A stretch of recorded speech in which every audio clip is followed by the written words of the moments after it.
Nous lisons une fois de plus dans le livre d'Exode, chapitre 4, du verset 1 au verset 8. Nous lisons au nom de notre Seigneur Jésus-Christ. Moïse répondit et dit: voici, ils ne m'écouteront point, et ils n'écouteront point ma voix. Car ils diront: l'Éternel n'était point apparu. L'Éternel lui dit: qu'a-t-il dans ta main?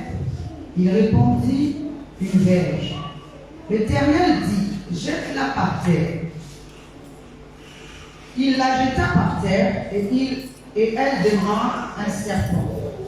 Moïse fuyait devant le serpent, devant lui. L'Éternel dit à Moïse: étends ta main, saisis-le par la queue. Il étendit la main et le saisit. Et le serpent redevint une verge dans sa main. C'est là, dit l'Éternel, ce que tu feras, afin qu'ils croient que l'Éternel, le Dieu de leur père, t'est apparu. Le Dieu d'Abraham, le Dieu d'Isaac et le Dieu de Jacob. L'Éternel lui dit encore: mets ta main dans ton sein. Il mit sa main dans son sein. Puis il la retira. Et voici, sa main était couverte de lèvres blanches, comme la neige. L'Éternel dit: remets ta main dans ton sein. Il remit sa main dans son sein, puis il la retira de son sein. Et voici, elle était redevenue comme sa chair. S'il ne te croit pas, dit l'Éternel, et n'écoute pas la voix du premier signe, ils écouteront à la voix du dernier signe. Alléluia. Amen. On va acclamer la parole très très fort.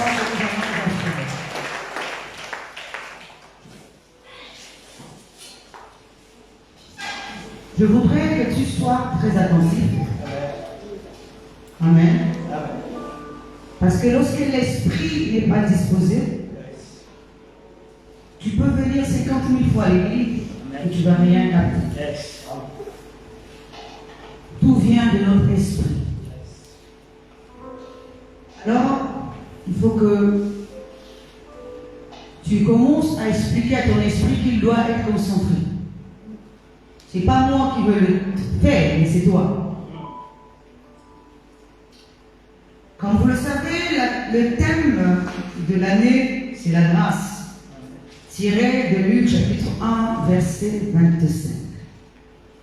Le thème général de ce mois en cours, c'est la voix. Amen. Et le sous-thème de ce matin est la voix des signes. J'aimerais que tu répètes après moi: la voix des signes. La voix des signes. Amen. Amen. Comme vous le savez, je vous ai expliqué depuis le début de ce mois, c'est quoi la voix. Je vous ai dit que la voix n'est pas le son qui sort de ma bouche. Amen. Pas de manière physique, mais de manière spirituelle. La voix est l'enseignement. La voix est aussi un être. Je vous ai donné l'exemple de Jean-Baptiste qui dit: je suis la voix qui crie dans le désert, aplanissez le chemin du Seigneur. La voix est aussi un être. Pourquoi? Parce que tel que nous sommes ici, nous sommes membres d'un seul corps. Amen. Et chacun de nous sommes des organes de ce corps-là. Mais la voix aussi est un organe de ce corps. Amen. Pourquoi je dis que la voix est un enseignement? Si nous nous référons au passage que nous venons de lire, il est dit que s'ils n'écoutent pas ta voix, donc la voix de Moïse, ils écouteront la voix du premier signe. Est-ce qu'un signe, physiquement parlant, a une voix? Est-ce qu'un signe s'exprime comme je suis en train de m'exprimer? Il reprend encore en disant, s'ils n'écoutent pas la voix du premier signe, ils écouteront la voix du dernier signe.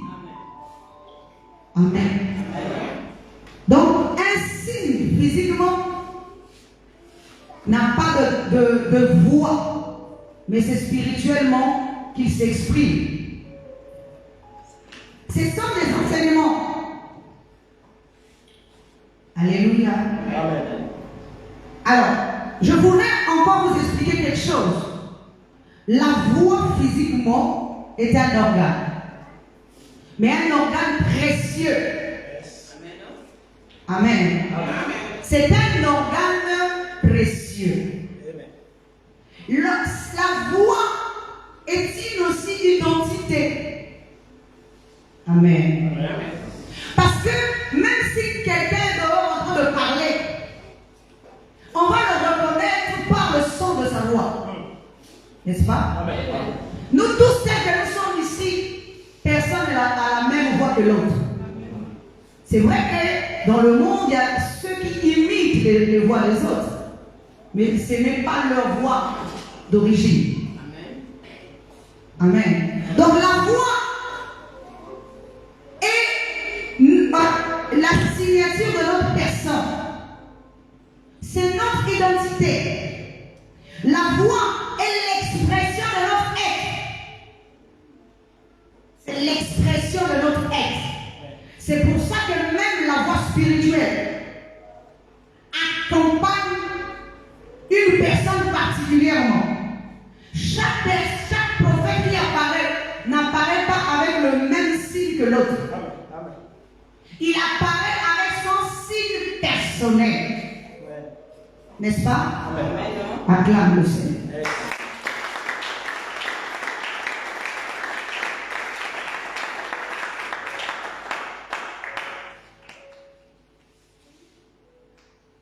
Dans le cas de Moïse, Moïse incarne l'homme terrestre. Amen. Qui a sa propre voix. La Bible dit que Moïse a dit à l'Éternel, ils ne vont pas me croire, ils ne vont pas entendre ma voix. Amen. Amen. Alors, puisque le peuple ne pouvait pas entendre la voix de Moïse, Dieu va activer. Alléluia. Ce qui était en Moïse lui-même. Amen. Je vais encore dire à quelqu'un, tu ne peux pas refléter ce que tu n'as pas. Amen. Tu reflètes que ce que tu as, ce que tu incarnes. Si aujourd'hui tu es en train d'incarner le mal, c'est qu'au-dedans de toi, il y a le mal qui a pris le dessus. Parce que tout commence par l'intérieur avant d'être extérieur. Alléluia. Amen. Moïse a une verge dans sa main. Quand il s'approche de Dieu, Dieu n'active pas. Donc quelqu'un sait qu'il n'a pas. Amen. Il active que c'est que tu as. Yes. Ça va dépendre de ce que quand tu vas le rencontrer, de ce que tu vas lui présenter. Si tu le présentes le côté bien, il va activer ce côté-là. Si tu le présentes aussi ce côté mal, alléluia.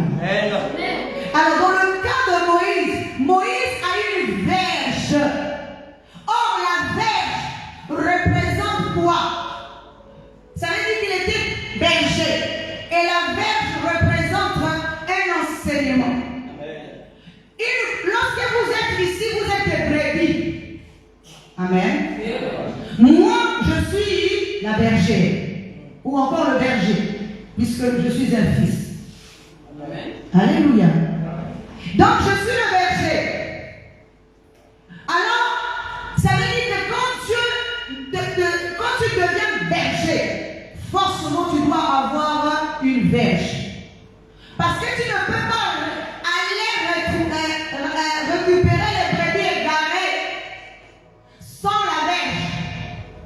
La verge va représenter l'enseignement. Alléluia. Donc quand Moïse s'approche de Dieu, Moïse a déjà son propre enseignement. L'homme que nous sommes, nous avons déjà notre propre enseignement. C'est la lettre. Alléluia. L'homme que nous sommes a son propre enseignement qui est représenté par la lettre. L'esprit que nous sommes a aussi son enseignement qui est représenté par l'esprit. Amen. Quand Moïse s'approche de Dieu, il vient avec sa verge. Dieu lui pose la question, qu'as-tu dans ta main? Il va répondre, j'ai une verge. Nous allons d'abord mettre une action sur ça. Alléluia. Amen. Beaucoup de gens parmi nous ici ne savent pas ce qu'ils ont. Yes. Amen. Depuis que tu viens à l'église, depuis que tu as reçu soi-disant la paix, mais tu ne sais pas ce que tu as exactement. Quelle est ta mission? Ton appel correspond à quoi? C'est pour ça que plusieurs nous faisons le suivisme. Parce que nous ne savons pas qu'est-ce que nous avons reçu. Je vais prendre encore un autre exemple. La veuve de Sarepta. Il est dit que Dieu a envoyé Élie auprès d'une veuve de Sarepta. Quand Élie s'approche, écoutez bien, Dieu lui dit que cette femme te nourrira. Amen. Amen. Mais quand Élie s'approche de cette femme, il lui pose la question, qu'as-tu chez toi? Alléluia. Amen. À Moïse, on lui pose la question, qu'as-tu à la main? Ça veut dire que c'est la partie extérieure. À la femme, on lui pose la question, qu'as-tu chez toi? Ça veut dire à l'intérieur de toi, tu as quoi? Parce que nous pouvons avoir quelque chose à l'extérieur. Dieu va utiliser de ce que tu as à l'extérieur. Tu peux avoir quelque chose à l'intérieur. Dieu va aussi utiliser de ce que tu as à l'intérieur. Mais il faut que tu saches. Ce que tu as est extérieur ou ce que tu as est intérieur. C'est ça aussi la question. La femme, la veuve de Sarepta dit, j'ai un peu d'huile et un peu de farine. Parce que la farine n'est pas à l'extérieur. L'huile ne vient pas de l'extérieur. L'huile, ça veut dire l'onction. L'onction ici, c'est l'essence divine en nous. Alléluia. Si nous n'avons pas l'essence divine, amen, nous ne pouvons rien faire de grand. Nous ne pouvons rien faire de puissant. Dieu Élie pose la question. Et la femme lui dit, j'ai un peu d'huile et un peu de farine. Je voulais faire un gâteau pour moi, afin que mon fils et moi nous puissions manger et mourir. Et Élie va lui dire, non, va d'abord faire un gâteau pour moi, que moi je mange. C'est l'échange que tu dois avoir avec Dieu. Ça veut dire que tu dois d'abord faire naître Dieu au-dedans de toi, si tu veux que Dieu puisse te bénir. Après que la femme, la veuve de Sarepta a fait le gâteau et qu'elle a offert ce gâteau à Élie, après que Élie ait mangé. Parce qu'on bénit quelqu'un que quand on a mangé. C'est la Bible qui le dit. On ne bénit pas quelqu'un sans avoir mangé. Même Isaac a demandé à son fils Esaü de lui préparer un gibier afin qu'il mange d'abord pour bénir son fils. Ce n'est pas le manger physique. Alléluia. Ça veut dire que tu dois présenter un corps saint à Dieu afin qu'il lui soit agréable. Quand il est gai, quand il est en joie, il bénit. Amen. Je vais prendre encore deux autres exemples de ceux ou celles qui avaient quelque chose. La Bible dit que Rebecca, quand elle est partie au puits, elle avait une cruche. C'est avec sa cruche qu'elle a puisé de l'eau à Eliezer. qu'elle a puisé de l'eau au chameau qui accompagnait Eliezer. Alléluia. Amen. L'époux envoie. Amen. L'époux envoie son enseignement. L'époux envoie son esprit, le Saint-Esprit, pour qu'il vienne chercher une épouse. Il ne vient pas prendre n'importe quelle épouse. Il veut prendre une épouse qui a une cruche. Il vient prendre une épouse qui est éclairée. Amen. Alléluia. Dans cette pensée, ou dans ce passage dont je suis en train de vous expliquer, il est dit que Eliezer avait eu deux pensées. La première pensée, c'était toute personne, lorsqu'une femme arrivera ici, la seule que je demanderai de me donner de l'eau et qui non seulement me donnera à moi, mais donnera aussi au chameau, c'est celle-là qui sera l'épouse de mon Seigneur Isaac. Ça veut dire quoi? Dans sa pensée à Eliezer, il avait une pensée qui doit faire connaître à l'épouse et une deuxième pensée que l'épouse elle-même doit découvrir. Alléluia. C'est comme la lettre et l'esprit. Il y a une pensée connue de Dieu qui est la lettre, mais il y a une pensée cachée qui est l'esprit. Seule l'épouse éclairée peut la connaître. Amen. Elle avait une cruche. Mais elle n'a pas déposé sa cruche. Alléluia.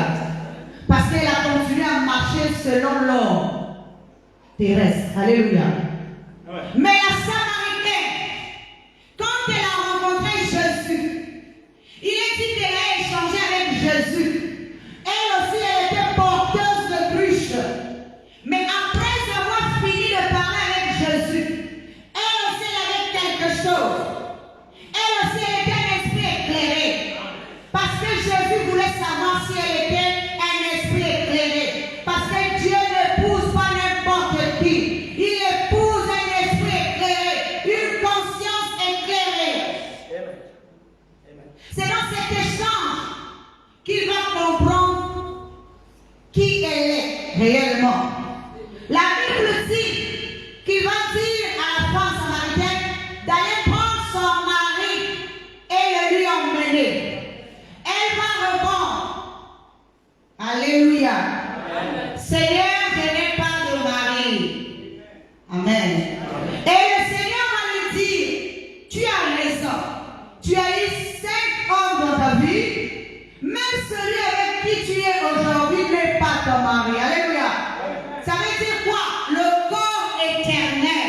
Même celui que nous portons aujourd'hui n'est pas notre corps éternel. Parce que le corps éternel, c'est Jésus lui-même. Alléluia. Alors, la Samaritaine a un devoir d'aller prendre son corps éphémère d'aujourd'hui, de l'amener vers Jésus, afin qu'il épouse Jésus. Alléluia. C'est pour ça que la parole de Dieu nous dit que nous devons nous charger de notre croix pour suivre Jésus. La Bible n'a jamais dit que la Samaritaine est partie prendre son mari. Non. La Bible dit que la Samaritaine est partie annoncer la bonne nouvelle. Qu'elle avait trouvé le Messie. Et pour partir, elle a laissé sa cruche parce qu'elle-même est devenue une cruche vivante. Nous avons besoin de cruches vivantes. Nous avons besoin de ceux qui ont l'enseignement. Parce que la cruche a aussi incarne l'enseignement. Elle avait un mauvais enseignement. Elle a laissé l'enseignement. Elle est devenue elle-même un autre enseignement. L'enseignement qui montre le chemin à la Samarie où se trouve le Christ. Ce n'est pas n'importe qui peut montrer le chemin qui mène jusqu'au Christ. La Bible nous dit que Judas montrait le chemin qui menait au Christ. Alléluia.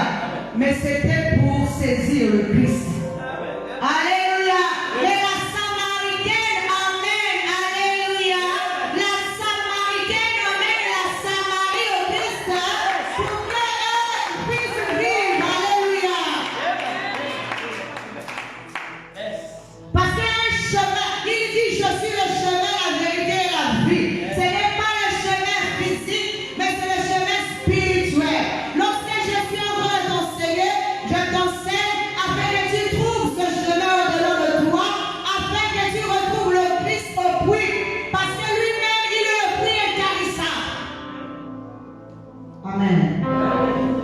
Acclame le Seigneur.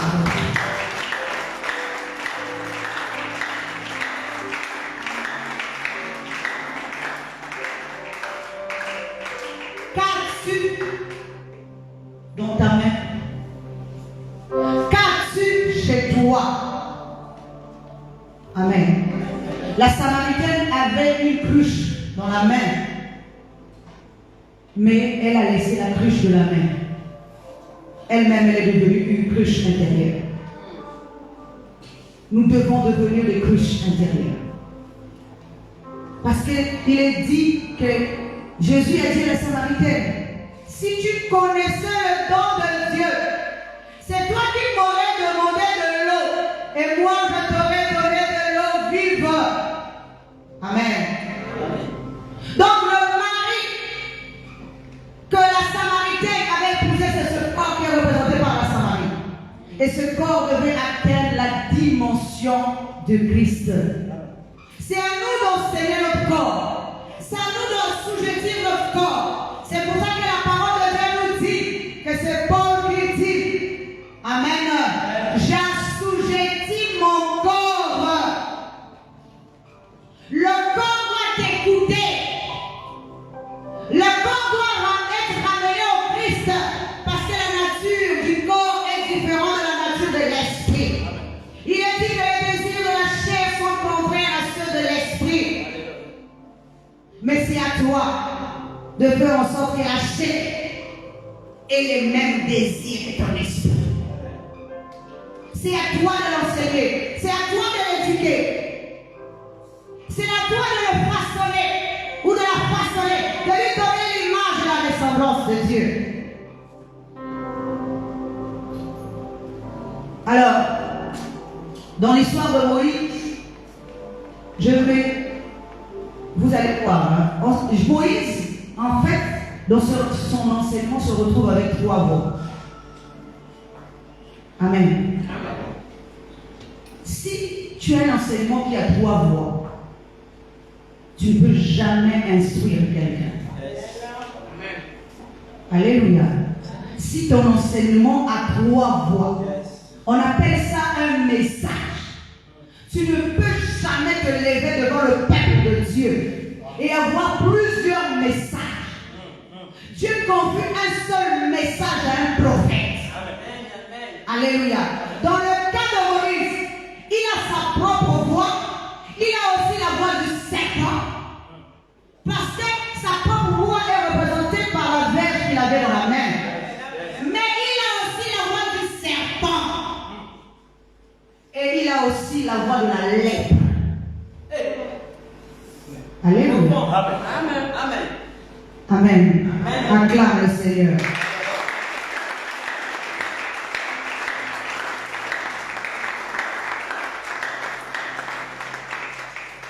C'est pas moi qui le dis, c'est écrit dans la Bible. Il est dit, s'ils n'écoutent pas ta voix, ils écouteront la voix du premier signe ou du dernier signe. Alléluia. Un prophète avec 3 voix. À un moment, on va suivre quelle voix? Alléluia. Est-ce qu'on va suivre la voix de la lèpre? Ou on va suivre la voix du serpent? Ou on va suivre la voix de Moïse lui-même? Amen. Amen. Quand on active, je dis quand on active c'est que tu as. Il faut savoir, parce que tu ne peux jamais te présenter devant Dieu avec ce que tu as de mauvais. Amen. Et n'oublie pas que même si tu utilises le mal, tu ne rentreras pas dans le pays des Canaan. Parce que Moïse, après avoir fait tout ça, il n'est pas rentré dans le pays des Canaan. Alléluia. Le but n'est pas le début. Le but, c'est la fin. Quelle est ma fin dans tout ça? Amen. Moïse se retrouve avec 3 voix. La première, c'est sa propre voix. La deuxième, c'est la voix du premier signe. La seconde, la troisième, c'est la voix du dernier signe.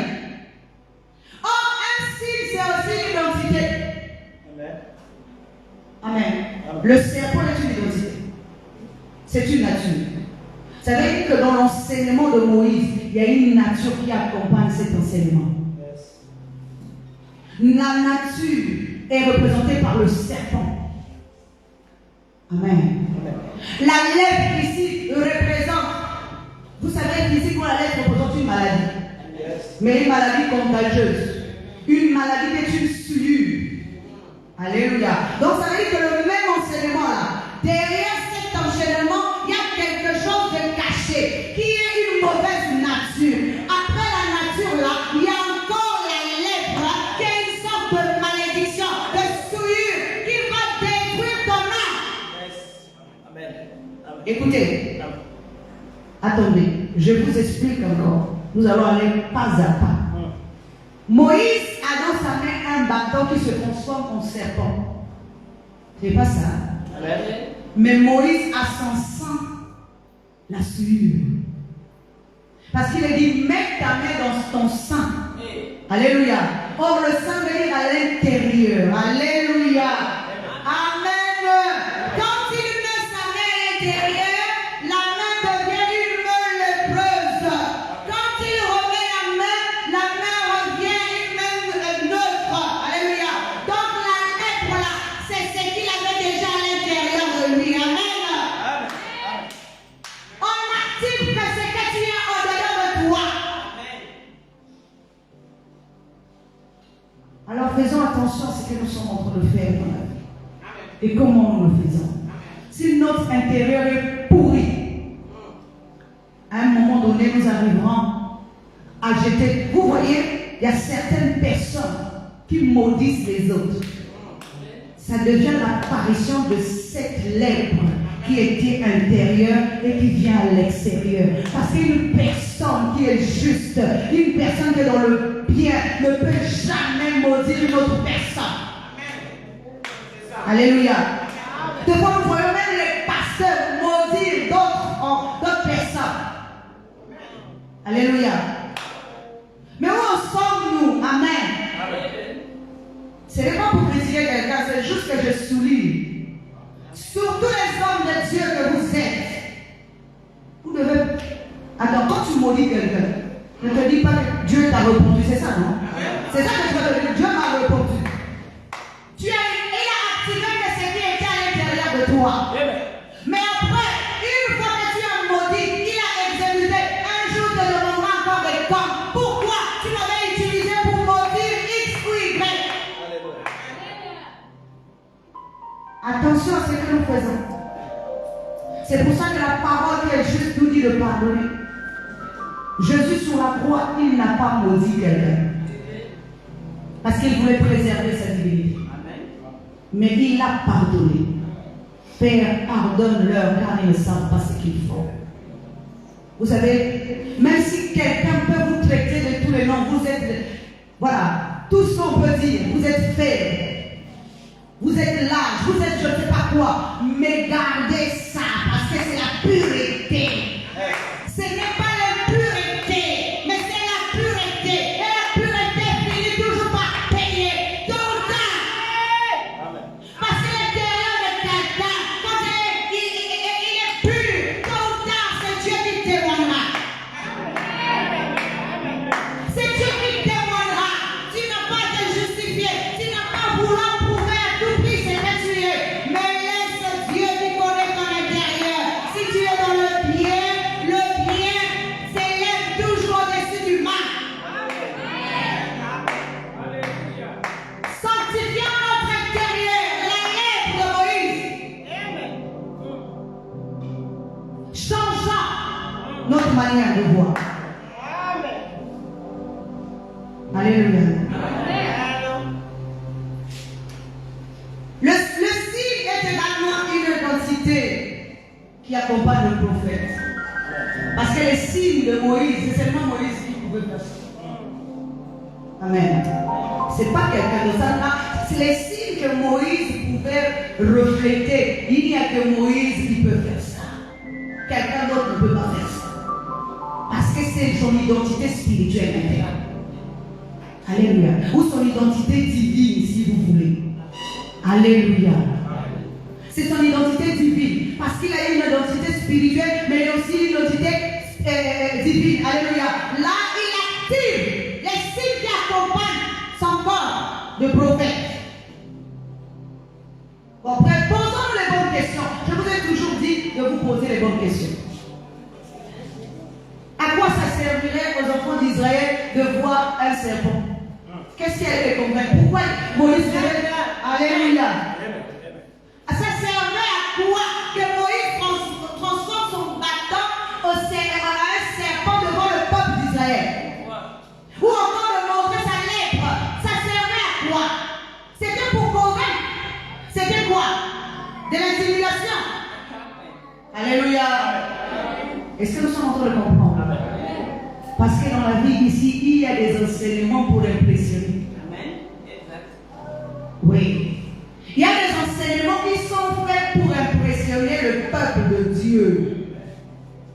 Mais c'est donné aussi par Dieu. Alléluia. Amen. Quand Dieu veut qu'un peuple s'égare, il envoie aussi un enseignement. Alléluia, d'égarement. Il envoie aussi un enseignement pour assouplir le peuple. C'est pas moi qui l'ai dit, c'est Dieu. Amen. Amen. Amen. Donc le signe représente l'identité de chaque prophète. Le bâton qui se transforme en serpent est représenté par le mal.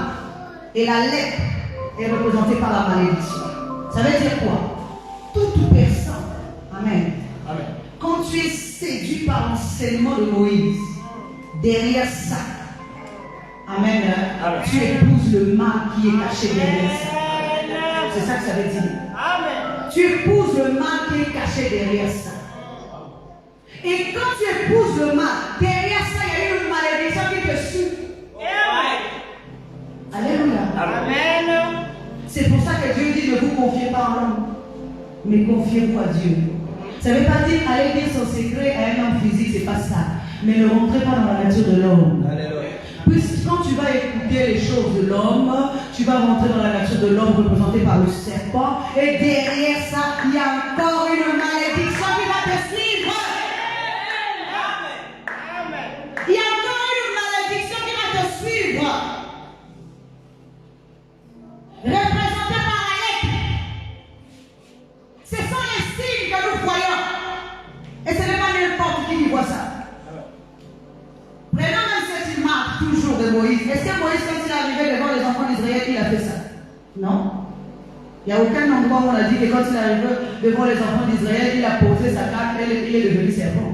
Et plutôt, sa verge, elle est devenue serpent. Non. Mais par contre, pour impressionner Pharaon, alléluia, dis amen. Par contre, pour impressionner, amen, il a jeté sa verge par terre.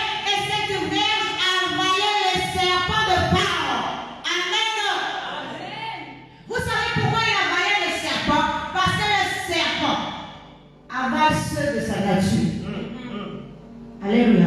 Il ne peut jamais avaler ceux qui sont dans la nature de Jésus. Amen. Alléluia. Il avale ceux qui sont dans sa propre nature. Donc Pharaon aussi était dans la même nature du serpent. Alors il faut que le serpent avale le serpent. Ça s'appelle la loi du plus fort. Dans la loi du plus fort. Amen. C'est la loi du serpent.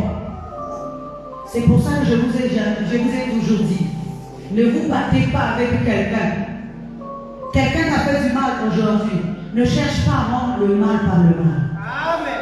Parce que vous êtes en train de faire la loi du plus fort. Il m'a giflé, moi aussi je dois aller le gifler. Jésus dit non, si quelqu'un te gifle sur la joue gauche, tends l'autre. Sois faible devant lui, mais à l'intérieur tu n'es pas faible. À l'extérieur tu es faible, mais à l'intérieur tu ne l'es pas. Parce qu'il est le roi de la tribu de Juda, plutôt le lion de la tribu de Juda. Ne sois pas faible à l'extérieur et plutôt à l'intérieur. Mais sois faible à l'extérieur et à l'intérieur tu es puissant. Tu es fort. Ne sois pas fait à l'extérieur, plutôt à l'intérieur. Parce que si à l'intérieur tu es un agneau, Satan est un esprit, il va venir te bouffer. Mais si tu es un loup, plutôt un lion, quand il viendra, il verra le lion de la tribu de Juda en toi et il ne reviendra jamais pour te posséder. Alléluia. Parce qu'il verra le lion de la tribu de Juda.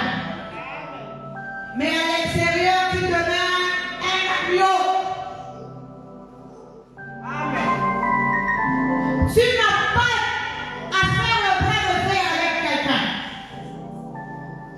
Tu n'as pas, comment je vais dire ça, à rendre le mal par le mal. Tu n'as pas à faire tout ça. Mais sois, attendez, je vais encore souligner quelque chose. Il y a des gens dans la vie, je ne veux pas parler, je ne suis pas en train de parler de ceux-là. Les gens dans la vie, quand quelqu'un leur a fait du mal, et ils n'ont pas parlé physiquement, extérieurement, mais à l'intérieur. Ils ont gardé rancœur. Ils sont même en train de maudire la personne. Et quand ils voient la personne, ils peuvent dire bonjour à la personne, ils font de l'hypocrisie. Est-ce que nous sommes en train de comprendre? Je ne parle pas de ceux-là. Amen. Qui se disent je garde silence à l'extérieur, mais au fond, à l'intérieur, tu as la rancœur, tu as la haine contre cette personne, tu n'arrives pas à pardonner, et tu es là en train de te dire non, mais j'ai pardonné. Mais est-ce que dans ton intérieur, tu as réellement pardonné? Je n'ai pas besoin des hypocrites, j'ai besoin de ceux qui pardonnent réellement. Alléluia. Je vais vous expliquer quelque chose. Une fois, il y a quelqu'un qui m'a dit, tu es hypocrite. Je lui ai dit, pourquoi je suis hypocrite? Et là, il m'a dit, mais oui, parce que il y a eu ceci et il y a eu cela. Tu n'as pas réagi. Donc je préfère encore quelqu'un qui parle que quelqu'un qui ne parle pas. Alléluia. Parce que si tu ne parles pas, ça veut dire que tu es en train de faire de l'hypocrisie. Amen. Alors, je lui ai expliqué c'est quoi l'hypocrisie. Amen. Alléluia. Je lui ai dit, écoute bien, si quand tu as fait ça, ça m'a fait mal, c'est vrai. Amen. Mais si à l'intérieur, moi je t'ai pardonné, mais quand je reviens vers toi pour parler, ce n'est plus de l'hypocrisie. L'hypocrisie, c'est quand j'ai encore mal à l'intérieur de moi et que je reviens parler avec toi comme si de rien n'était. C'est là que ça devient de l'hypocrisie. Alléluia. Mais si à l'intérieur de moi, j'ai pardonné, je n'ai aucune douleur, je ne souffre pas. Quand je te vois, je parle avec toi comme si de rien n'était. Parce que je t'ai cassé ce que tu m'as fait, ce n'est pas de l'hypocrisie. Mais c'est de l'amour. Parce que l'amour pardonne avant qu'on lui demande pardon. L'amour excuse tout. L'amour pardonne tout. L'amour ne prend son vieux. L'amour ne soupçonne pas le mal. C'est l'amour qui est la nature de Jésus. Ce n'est pas lequel même la nature de l'homme. Dans la nature de l'homme, il n'y a pas d'amour. L'homme ne connaît pas l'amour. L'homme ne sait pas. C'est pour ça qu'il a même dit à l'homme, Marie, aimez vos femmes. Parce que l'homme ne sait pas aimer. Mais c'est dans la nature de la femme, spirituellement parlant, d'aimer l'homme. Mais l'homme ne sait pas l'aimer. C'est pour ça qu'il a dit, Marie, aimez vos femmes. Je ne parle pas d'un mari physique, mais je parle de la nature de l'homme. Amen. Alors je voulais dire quelque chose à quelqu'un ce matin. Si dans ta main tu as un bâton qui se transforme en serpent, je voudrais te dire ça aujourd'hui. Sache qu'il est dit. que la postérité de la femme écrasera la tête du serpent. Il y a encore dit que le serpent doit romper. Alléluia. Parce que le serpent lui a retiré les pieds afin qu'il rompe. Si tu es dans la nature du serpent, tu romperas. Tu ne feras que romper. Tu ne feras que romper. Tu ne marcheras jamais. Tu ne t'élèveras jamais. Parce que tu es dans la nature du serpent. C'est pour ça que nous devons quitter la nature du serpent pour entrer dans la nature de Dieu. Le serpent ne se lève pas. On lui a retiré les pieds dans les lèvres. Vous vous rendez compte que le serpent avait les pieds. Donc ce n'est pas un serpent physique. Dis amen.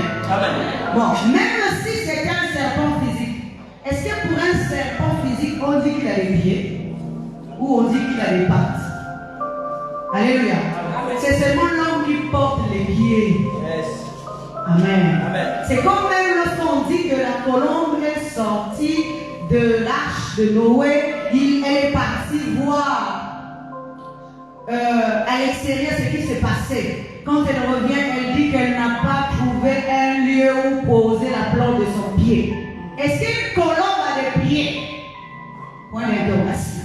Une colombe a des pattes.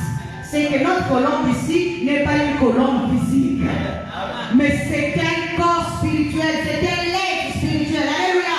C'est l'esprit. Quand il cherche à rentrer dans un corps, il faut que ce corps-là soit saint. Il faut que ce corps-là soit nettoyé. Et il ne peut pas venir habiter dans un homme qui est souillé. N'utilise pas le mal comme ton frère. Tu souilles. La rancœur n'est pas bien. La haine n'est pas bien. Ça souille ton être. C'est l'homme qui est en toi qui te parle, qui te demande de haïr. La nature qui parle de toi. Mais sache que la nature du serpent va romper. Tu verras que depuis que j'ai commencé, je tourne en rond. Mais pourquoi tu tournes en rond? Mais parce que tu es en train de romper. Tu dois sortir de cette nature pour te lever. Amen. Amen.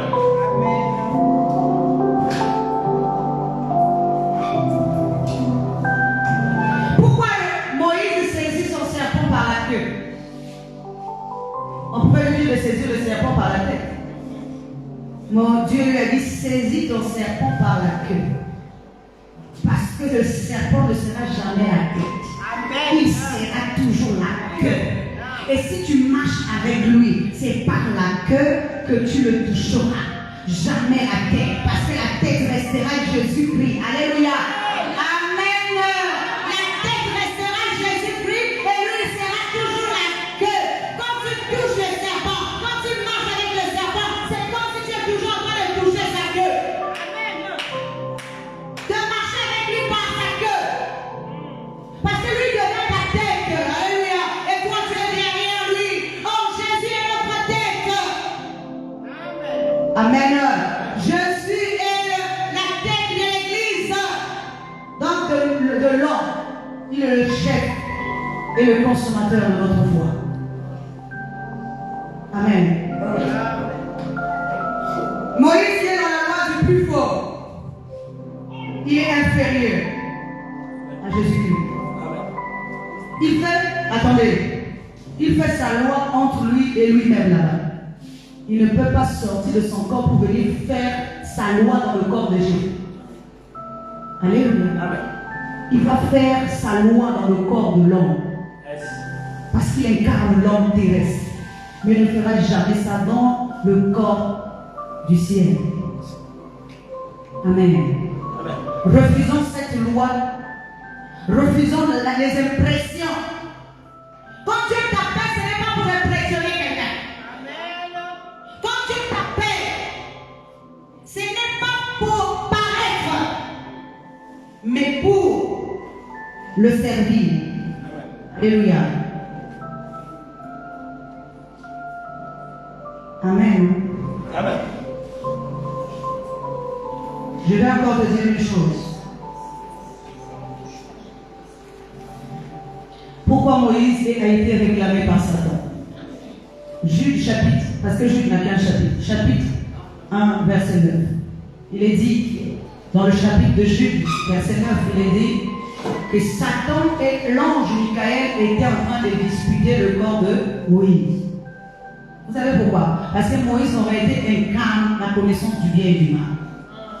L'arbre de la connaissance du bien et du mal. Donc à l'intérieur de lui, il avait le bien, et à l'intérieur de lui, il y avait le mal. Et au moment de sa mort, chacun vient réclamer. L'ange Michael vient pour le bien, et Satan aussi vient pour le mal. Alléluia. Satan aussi dit, mais c'est comme je vous dis, c'est Jacques qui dit que la langue peut maudire comme la langue peut bénir. Mais ne maudissez pas. Si tu maudis, Satan viendra te réclamer comme il a réclamé Moïse. Tu as utilisé le mal. C'est que si tu utilises le mal, c'est que tu utilises Satan. Quand vous montez ou vous descendez, c'est comme ça. Si tu utilises le bien, c'est que tu utilises Jésus. C'est comme ça. Alléluia. Alors, nous allons parler des signes de Jésus pour faire la différence. Jésus n'est pas dans les apparences. Jésus n'est pas dans les impressions. Ce n'est pas un posiste. Alléluia. Amen. Amen. Nous allons parler de deux formes, enfin, des signes de Jésus sous deux formes. Dans sa naissance et dans sa maturité. Amen. Lors de sa naissance, la Bible dit qu'il y a un signe qui est apparu dans le ciel. Le premier signe, c'était l'étoile. Les mages ont suivi l'étoile, mais cette étoile ne les a pas conduits où était Jésus. Écoutez bien, pourtant c'était l'étoile qu'ils étaient en train de suivre. Et pas ça. Bon, je voudrais que vous puissiez voir ça dans votre esprit. Vous avez vu une étoile dans le ciel. Si vous voyez d'abord une étoile, d'accord, l'étoile ne brille pas la journée. Alléluia. Dis Amen. Mais ils ont vu une étoile, parce que c'est les mages. Amen. Ce ne sont pas les gens du jour, ce sont les gens de la nuit. Les mages sont les esprits de la nuit. Donc ils ont vu l'étoile de Jésus briller. Et ils ont commencé à suivre l'étoile. Au lieu que l'étoile les conduise là où était l'enfant Jésus, qui venait de naître, l'étoile va les conduire là où il y a Hérode. Amen. Et quand ils sont arrivés chez Hérode, c'est là qu'ils se sont rendus compte que mais ce n'était pas le bon endroit. Pourquoi l'étoile les a-t-il conduits d'abord chez Hérode et pas chez Jésus directement? Alléluia. Parce qu'ils étaient en train de voir avec les yeux de la nuit au lieu de voir avec les yeux du jour. Alléluia. Amen. Si tu vois avec le mal, avec les yeux de la nuit, on te conduira là où il y a Hérode. Or, le Hérode représente le mal. C'est lui le roi du monde. Puisque tu es venu chercher un roi terrestre, tu crois, alléluia. C'est pour ça que je vous ai souvent dit, si vous cherchez à tout prix à acquérir, alléluia, tout ce qui est matériel dans la nature de l'homme, vous allez arriver chez Hérode. Amen. Mais si tu cherches d'abord le royaume, Dieu te montrera là où se trouve le Fils Jésus. Alléluia. Le deuxième signe qui est apparu, c'est l'ange qui dit au berger, dans Luc chapitre 2, verset 12. Alléluia. Il dit au berger, vous allez aller à tel endroit, vous allez trouver un enfant qui vient de naître. Il est emmailloté par un linge. Alléluia. Or, spirituellement, être emmailloté veut dire être enveloppé d'une gloire. C'est le signe qui accompagne Jésus. Jésus est né avec une gloire qui l'accompagnait déjà. Jésus est né avec son esprit. Alléluia. Représenté son étoile. Alléluia. Amen.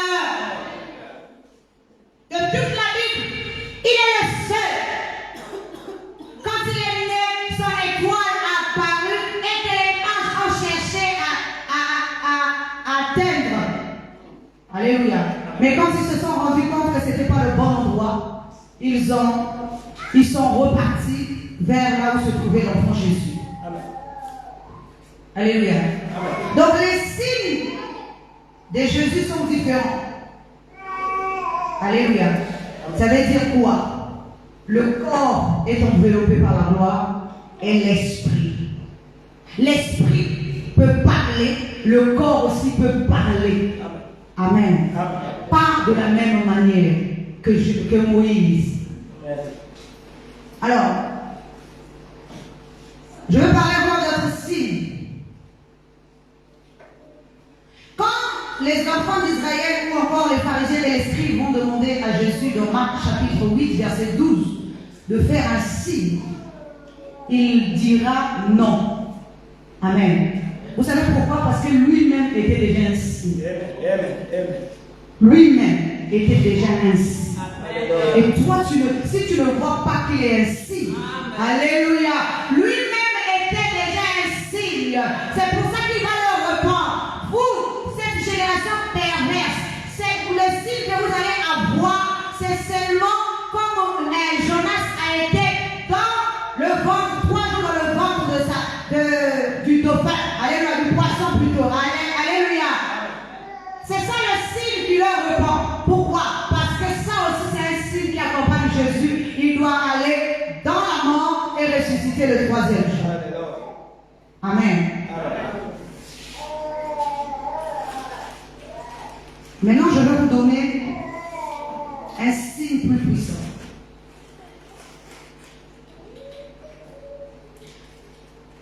Est-ce que quelqu'un peut nous lire rapidement Luc chapitre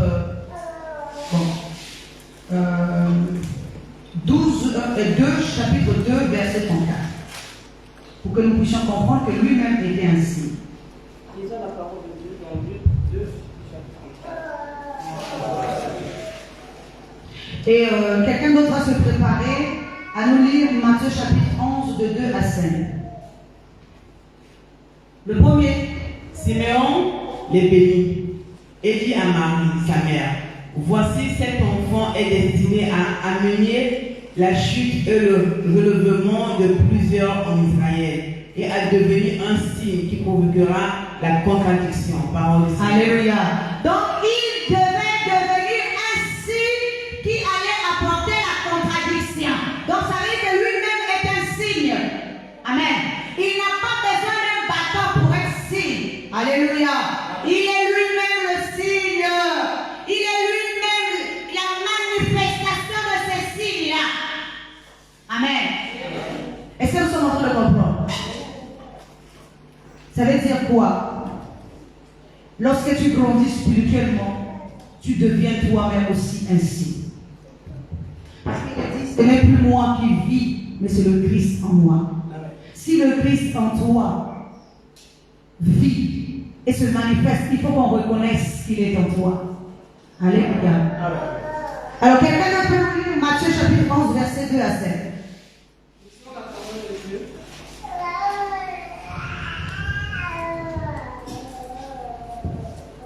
Lisons la parole de Dieu dans le livre de Matthieu 11, chapitre 2, verset.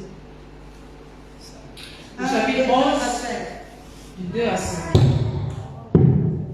Jean, ayant entendu parler dans sa prison des œuvres du Christ, lui fit dire par ses disciples, es-tu celui qui doit venir ou devons-nous en attendre? Jésus leur répondit, allez rapporter à Jean ce que vous entendez et ce que vous voyez. Les aveugles voient, les boiteux marchent, les lépreux sont purifiés, les sourds entendent, les morts ressuscitent et la bonne nouvelle est annoncée au peuple. La parole du Seigneur. Alléluia. On acclame cette parole très très fort. Acclame cette parole. Amen. Écoutez, Jean est celui qui a présenté Jésus comme l'agneau de Dieu qui ôte le péché du monde. Amen. À un moment donné, il envoie ses disciples voir encore Jésus quand il est en prison. Parce que quand il est en prison, il n'a plus toutes ses facultés. Ce n'est pas la prison physique, c'est la prison spirituelle. Parce qu'il n'a plus toutes ses facultés. Donc là, il se demande, celui qui est là en train de faire les choses, est-ce que c'est lui? Donc il envoie les disciples voir Jésus. pour lui poser la question, es-tu celui qui devait venir ou doit-on en attendre un autre? Alors, ce n'est pas la question qui m'intéresse, c'est maintenant la réponse. Alléluia. Jésus, pour prouver qu'il est lui-même le signe, alléluia. Il faut que comme lui est le signe, qu'il y ait la manifestation de ces signes-là. Amen. Parce que le signe qui accompagne Jésus est le signe de la guérison, est le signe du relèvement, est le signe de la restauration. Alléluia. Il ne vient pas pour détruire, mais il vient pour sauver. C'est pour ça que la Bible dit qu'il a répondu à Jean. Allez lui dire. Il n'a pas dit que c'est moi. Non, non. Il a dit, allez lui dire. C'est que vous voyez. Allez lui dire ce que vous voyez. Les aveugles voient, les sourds entendent, les boiteux marchent. Alléluia. C'est ça le signe qui devait accompagner le Christ. Le Christ devait faire des miracles, mais pas les mêmes miracles que Moïse. Amen. Le Christ devait sauver l'homme de son aveuglement spirituel, de sa surdité. Alléluia. Amen. Parce qu'il y a l'homme terrestre et l'homme céleste. L'enseignement de Jésus vient pour sauver l'homme spirituel de son aveuglement, de son infirmité, de sa surdité. Amen. C'est ça le véritable signe. S'il y a un changement dans ta vie, c'est que Jésus est en train de payer. S'il n'y a pas un changement dans ta vie, c'est qu'il y a encore Moïse dedans. Alléluia. S'il n'y a pas de changement, c'est qu'il y a encore Moïse. Il faut sortir du corps de Moïse. Les aveugles doivent entendre. Parce que seul le Messie véritable, le Christ véritable est capable de faire ces choses-là. Et pas un autre. C'est le signe qui accompagne Jésus. Amen. Et pour finir,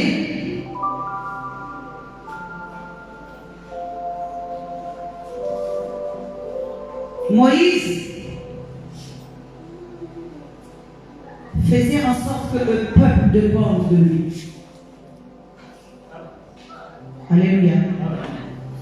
Quand le peuple avait faim, quand le peuple avait soif, tous devaient aller vers Moïse pour réclamer à manger et à boire. La Bible dit quand le peuple d'Israël a eu faim, ils sont allés voir Moïse, même au point de lui dire, mais nous, là où nous étions là-bas, alléluia, nous étions en train de manger, alors que là-bas ils étaient dans l'esclavage. Amen. Amen. Mais ils ne se voient pas dans leur état d'esclave. Ils voient seulement la nourriture qu'ils étaient en train de voir. C'est pour ça que beaucoup, quand ils quittent le monde et qu'ils rentrent dans le spirituel et que ça devient difficile, ils ne se rendent pas compte qu'ils sont dans le désert. Parce que tu ne peux pas partir du pays d'Égypte pour rentrer dans le pays de Canaan sans passer par le désert, sans que le vieil homme ne tombe dans le désert, sans que tu sois dépouillé dans le désert, sans que tu fasses naître le nouveau toi dans le désert. Parce que ce n'est pas l'ancien toi qui rentrera dans le désert, mais c'est le nouveau toi avec l'image et la ressemblance de Dieu qui rentrera dans le pays de Canaan. Il faut que tu acceptes d'être taillé, brisé, façonné dans le désert. Afin que quand tu rentres dans le pays de Canaan, il y a quelqu'un qui m'a dit il y a quelques jours, pasteur, j'ai remarqué que quand je prie beaucoup, quand je suis en train de prier, que je viens à l'église, toutes mes portes sont toujours fermées. Et ce n'est pas la première fois. Alléluia. Je lui ai dit aussi, frère, mais tu quittes le pays d'Égypte. Tu es en train d'aller au pays de Canaan.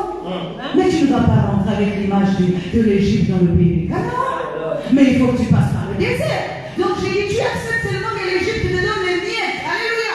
Et quand tu vois bien, depuis que tu as commencé là, de voir dans ta vie, tu n'as même pas tenu 1 million. Parce que tu dois retourner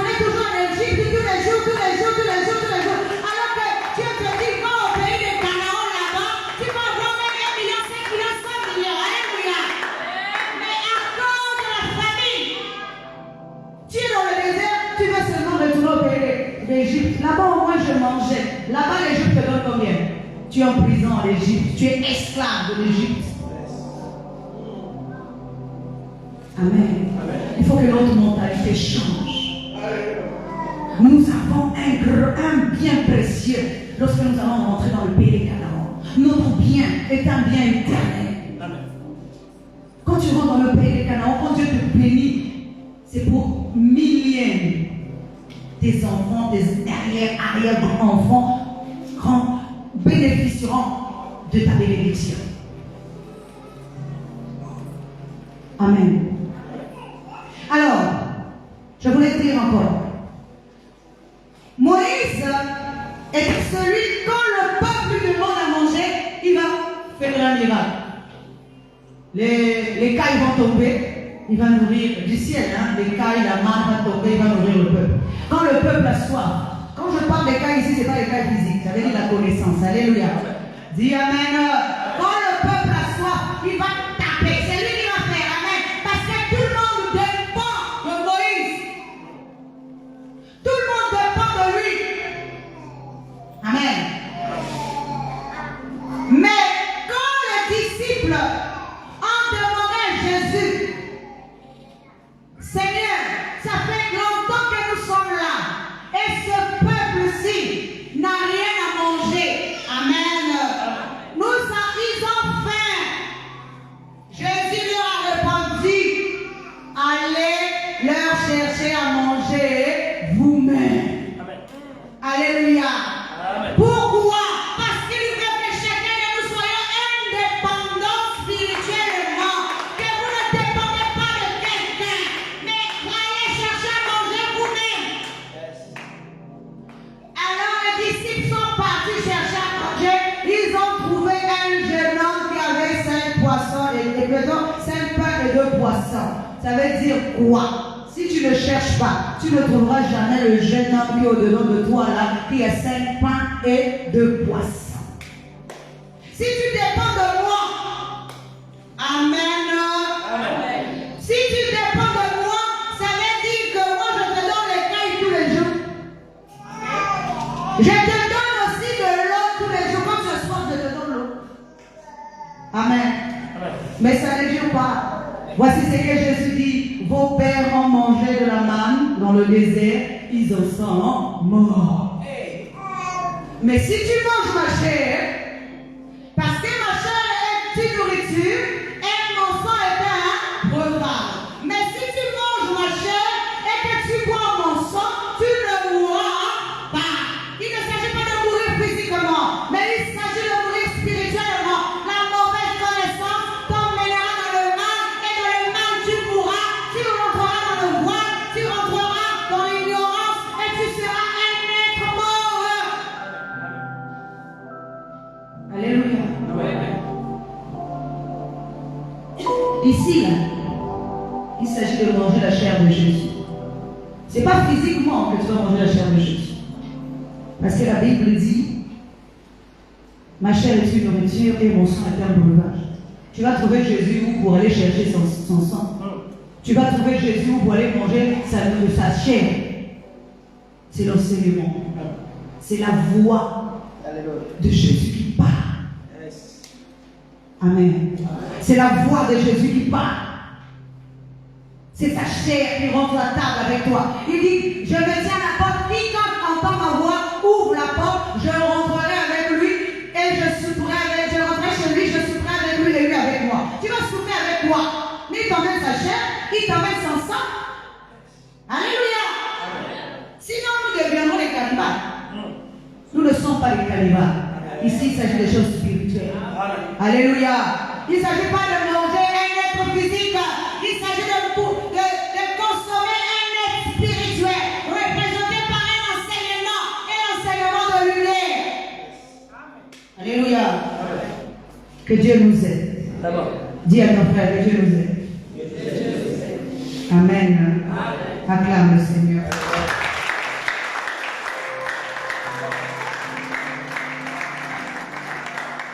Amen. Nous sommes debout. Nous allons passer à un moment d'intercession. Je voudrais que ce matin, que tu puisses briser